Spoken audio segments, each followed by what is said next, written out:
Holy fuck, this thing's wobbly. Hello, hello.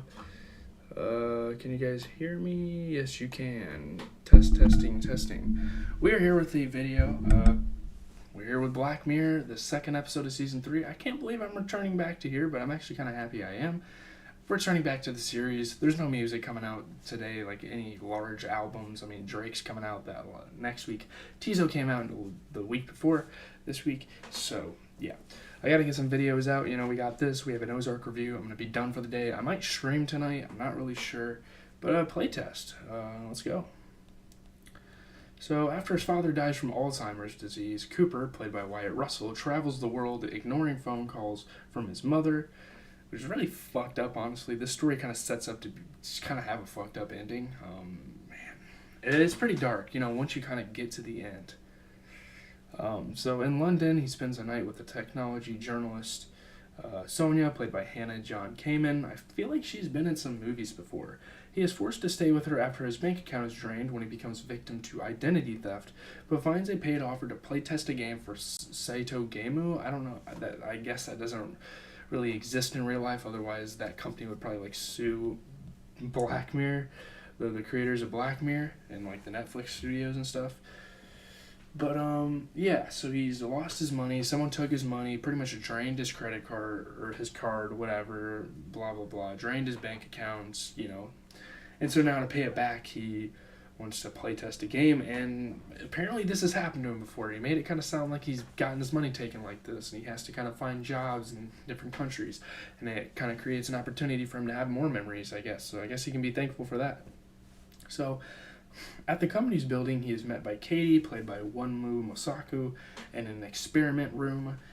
You get like this shady kind of weird vibes the second you kind of like the second they kind of like walk into the building here. So though she turns his phone off, he turns it back on to surreptitiously take pictures of the test skit for Sonia. Taking a bunch of pictures. She told him while he was there to take pictures.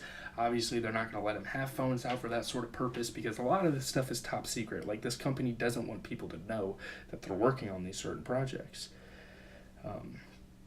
So yeah, Katie implants a small device called a mushroom in the back of his neck. It's pretty much a fucking chip that like allows you to experience this weird sort of reality. Augmented reality, AR, is where you see shit in real life, but it's not real. Whereas virtual is like the world is completely virtual. Like augmented is stuff is like placed in the real world, like as digital elements, you know. So that's kind of where it's going. So he tests an augmented reality version of the game Whack-A-Mole, which is fucking cool as shit, and obviously we probably already have stuff like that existing in the society, but again, this show just is so cool, and I love how they explore like this different technology. I think it's great. They do it really effectively. Cooper is impressed and agrees to a further test. He meets with Shu, who's like the owner of the company, Ken Yamamura, the company's owner, and is told that he will experience a horror game where an artificial neural network personalizes the experience to his fears. So like whatever he's scared of in real life, which we all kind of know there's something looming in the background, you know, up until like the point he kind of gets in this building. We all know like he's scared of his, like not scared of his mother, but scared to kind of have a confrontation and kind of scared to talk to her, you know. So at Harlick House, the mansion he recognizes from a Saito Gameu game, Cooper has an earpiece to communicate with Katie. There are also cameras throughout, you know, she can switch cameras, like see exactly what he's doing. It's a really cool concept, obviously, and I feel like this is something that could be provided as a form of entertainment in the future. We already have VR. What about AR? I mean, you know. After a while, he sees a spider and then a figure appearing in a painting. You know, the game kind of tries to fuck with him, kind of spook him. It's not really like a story game. There's not really like an objective to this or anything like a normal video game would. He's just kind of getting like creeped the fuck out by these things. So, yeah. He hears footsteps and sees a simulation of Josh Peters, played by Jamie Paul, his childhood bully. So I guess that's one of his fears. They kind of see that. They kind of register that in their kind of artificial intelligence type of thing. And yeah. So in the kitchen, an enormous spider with Peter's face appears. It's pretty creepy. Obviously, we know it's like a video game. It can't hurt him. Nothing there can hurt him. Yeah. So yeah, Cooper's earpiece then ceases to work. He's not able to communicate with the game develop helper or whatever. Sonia arrives and urges Cooper to leave, but Cooper finds inconsistencies in her story. He realizes, oh, it's like a joke. It's like a part of a game to get me scared, to get me the fuck out of here. This is like urging me to leave the game. You know, that's like the goal of the game creators, to get him to leave. She stabs him and they fight. As her face inverts to a red skull, which is kind of fucking creepy, Cooper impales her on the knife lodged through his shoulder, and the knife, and Cooper's injury disappear. And he, like, tells Katie, like, oh, well, shit, I felt that injury. You said this, like, this was pretty much in the contract that these things couldn't hurt me, but I literally just got injured by this woman, even though his injury's not on his shoulder. It's kind of like a simulation thing, like, his body's kind of reacting, like, visually is, I guess, the explanation. So, as earpiece communication resumes, Katie leads Cooper to an upstairs room to terminate the test and to end it, because I'm sure they've pretty much taken it too far here. Katie begins interrogating Cooper as he forgets details about his mother and then himself, and they realize, like, the mushroom is doing way more than it's supposed to. Its, like, senses, its functions are way too strong, you know. After attempting to remove the mushroom with a shard of glass, Katie and Joe burst in and restrain him, saying that the technology has advanced too far to be removed, and it's, you know, stuck in him. And at this point, it's like, oh shit, that was a dream, or like that was a part of the game. That, oh shit, this was a part of the dream or game, whatever you want to call it, and it's just super trippy. So Cooper awakens in Chu's office, the experiment having lasted only a single second and nothing subsequent having been real.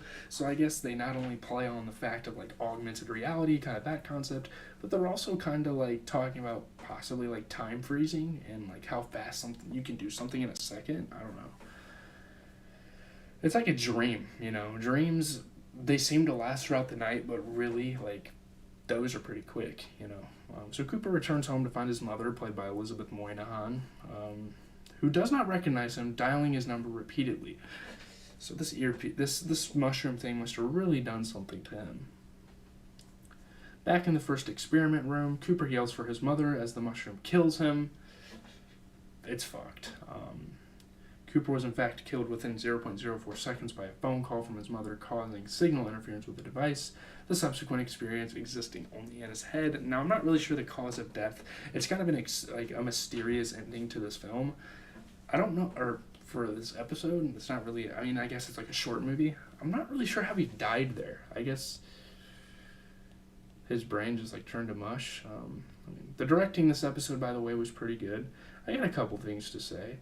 You know, its psychologically horrifying world is nicely counterbalanced by the sheer likability of the episode's protagonist. I mean, Cooper's a really, like, cool character. Like, he's a good guy, you know. It's so relatable in ways. I mean, this is a pretty good episode. I mean, the episode's the most visceral and intense of the show probably so far.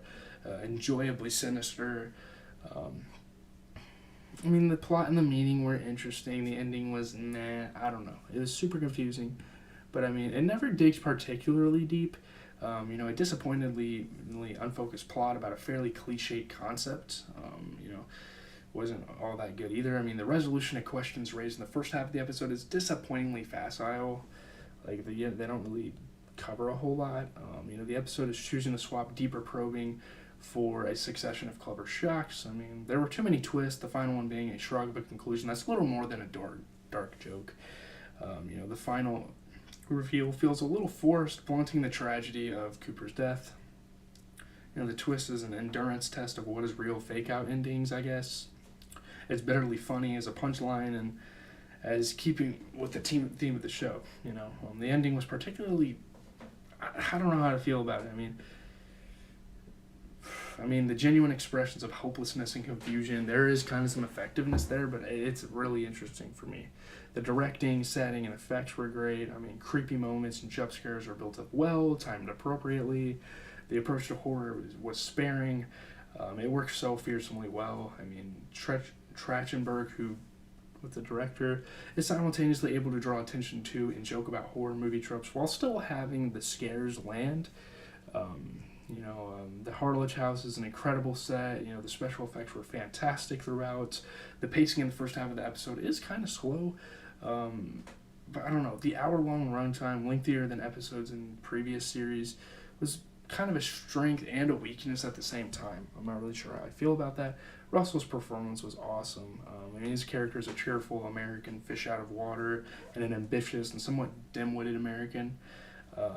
He pulls off a difficult performance. Russell is so convincingly terrified and frazzled throughout that you'll forget you're watching a piece of fiction. Like, you almost feel like you're a part of this, you know? Russell brought vigorous emotion to the role. He makes the tonal shift feel subtle. Hannah John Kamen was extremely likable, and the pair had some pretty strong chemistry. So all in all, honestly, a pretty good episode here. I mean, I don't think it's great. There's definitely other Black Mirror episodes that I could honestly put higher than this, but not a bad installation into the series. And yeah, it is a bit slow at the start, and you're kind of like, well, where is this going? What is the kicker here? Then you get it